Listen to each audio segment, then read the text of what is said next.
So in the early 1970s, there were many guitar amplifier manufacturers. We had the Fenders, the Voxes, the Marshalls, all sorts. But most of them were making valve amps. And valves became the choice of guitar player over transistors. But really, transistors weren't majorly affordable until the sort of late 1960s, early 1970s.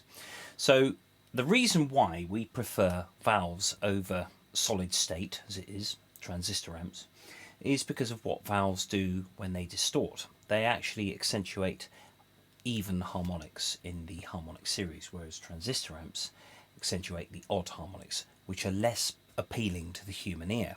So that's one reason why we prefer those valves, but this is mega clean and you can use it for lots and lots of different sorts of music. When I was younger, my uncle pitched up with one of these at a housewarming party and he played through it, and I just thought it's the best guitar sound I'd ever heard. It was really immense because of something that's built into this, which is the proper stereo chorus. It's a physical chorus sound, which is what you've just heard with that Police tune, that When the World is Running Down. Without the chorus, you have this. So it's kind of just a standard guitar amp, so there's no movement there.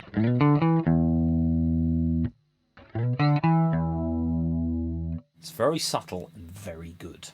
Now, that's the reason I've got two mics in front of the guitar amp here. You've got two speakers in this guitar amp and a mic on each. Now, there are actually two power amplifiers inside this. There's two 60-watt amps, which make the total of 120. The reason there are two amplifiers is because this chorus only affects one of those amplifiers. So the chorus sound that you're hearing is actually a physical, it's actually the speakers moving to generate that effect. And that's the only sort of thing there is. It's kind of more akin to the idea of a Leslie speaker that moves and disturbs the air in different ways. And that's why it sounds so good. That's why I've got two mics in front of this. So if you go to a gig with one of these, an engineer that's worth their salt will go, oh, JC-120, okay, two mics. Or they might ask you, are you going to be using the chorus on this gig? Because, you might not. You might just like the clean disco sound that you can get out of this.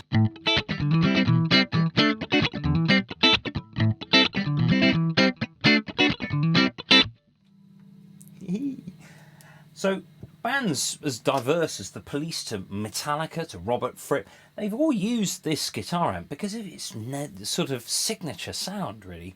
I was going to do Message in a Bottle, for example. We've got the chorus on here.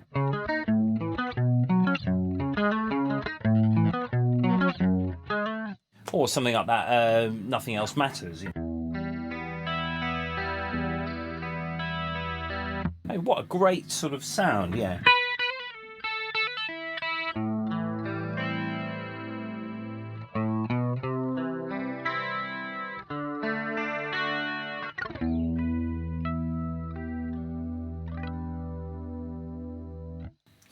So this amplifier still does have a lot of the features that you would find on a valve amp. For example, the tone controls are familiar. It's treble, middle, bass. But the treble and bass controls are very wide-ranging, which is something that you usually find in a guitar amp situation. You'd have...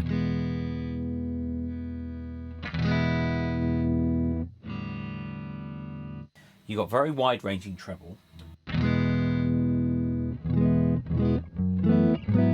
This makes it a sort of jazzier thing.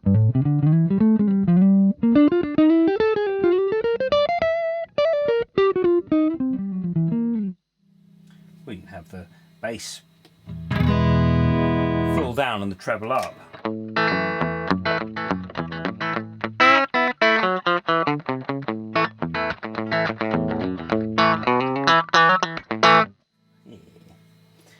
But usually I just keep them in the middle, maybe with a little bit extra mid-range, because that's really where the guitar is. So the middle control is more subtle though.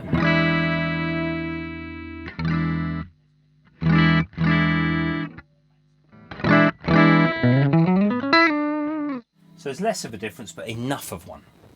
So we've got a reverb tank in here. It's quite a short tank, but that's fine.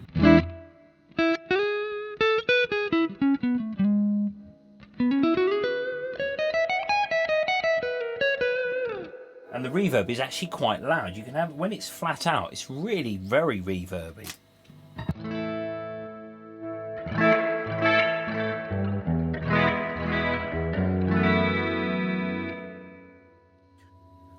Possibly a little bit over the top. It's still going. One thing you do find with these amps, and when I bought this one, the reverb didn't work. And what a reverb is, what a reverb spring is, essentially it's a spring held in a cage, and you've got two wires going in one end, two out of the other. So you've got like a little mini speaker which sets the spring vibrating, and then a mic at the end that picks up those vibrations. And that's how a spring reverb works. But one of the wires has just come off because the thing's moving about all the time, so you get metal fatigue where the wires just break off. So, but it's very easy to fix. When you take this amp to pieces, you can see all the circuit cards laid out very neatly in front of you, and you can see the reverb spring. Everything is completely accessible. So it's pretty easy to fix one of these. In fact, I've done some of the edge connectors in this as well, where the circuit boards link to each other. They're a set of connectors, and they can become, if there's any moisture gets in, they can become a little bit loose over time. So I've actually soldered the wires directly onto the circuit board for maximum reliability. But they are tough things anyway, these. They've been made since 1975. 43-year production history must mean there's quite a lot right with it. But one thing that guitarists may not appreciate is the distortion control on this. I don't mind it because the thing is, you've just got to wipe the slate clean. This is not going to sound like the Marshall Master Volume of 1979, which I've got sat on top of this.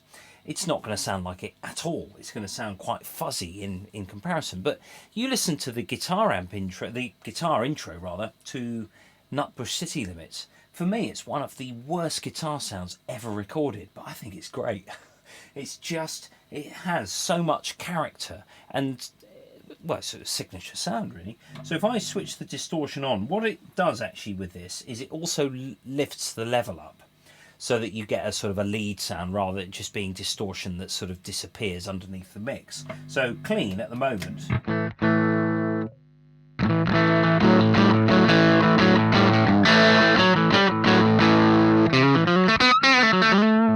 I mean, that's kind of 7/10. If I stick it all the way up, it's more of a crunch, really. It doesn't really, it's not gainy at all. So, you know, if you're after that sort of sound, this isn't for you. But stick a stomp box in front of it, like a tube screamer or a, you know, super overdrive or whatever, and you get the, you know, the same sounds. Now that's an interesting point. A valve amp.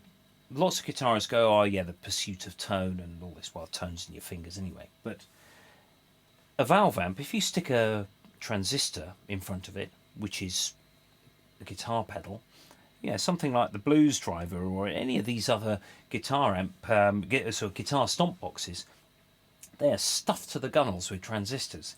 So the moment you switch one of those on, you're transistorizing your signal chain anyway. So it's kind of, the argument sort of falls a little bit by the wayside when you start using stomp boxes in front of your amp. At the moment, I'm plugged in literally from guitar to amp only.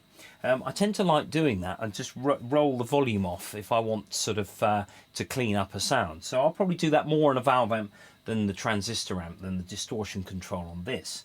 But you can hear how clear this guitar amp sounds. It's just very, very lovely, or whatever pickup you're using.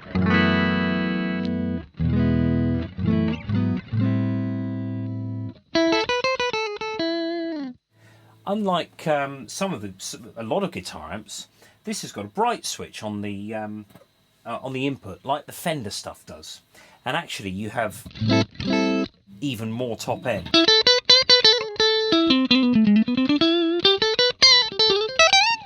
you can really cut through with that sort of jangly sort of sound.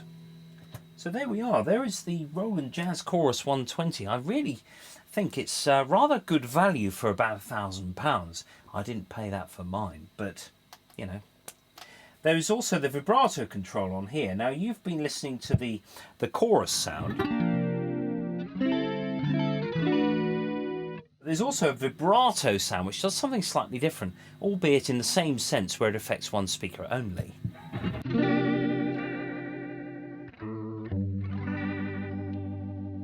And at the dark end of the street.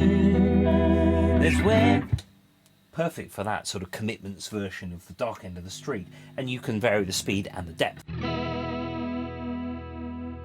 When you slow it down, you can hear what it's doing to the pitch.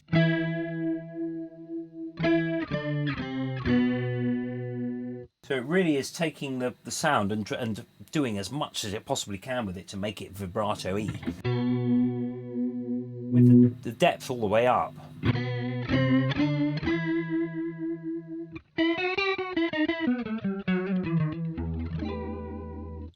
All these very, very usable effects, they're just built into the amp. They just plug straight in and away you go.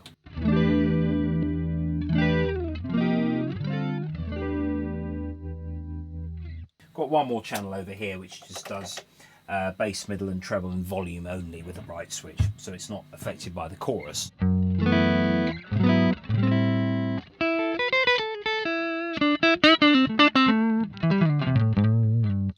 Like lots of guitar amps of, well, modern guitar amps as well, you have an effects loop on the back, you have a line output. I wouldn't use that. Always mic up a guitar amp if you can. It's just the speakers are half of the amplifier. In fact, you could argue it's more than half the amplifier. If you were to put two different speakers in this, it would sound completely different. These are the original Roland transducers. This amp is 2005. So, 30 years into production, and they're still making them right now. There we go. There it is. The Roland JC-120. A must for any armoury of any guitarist.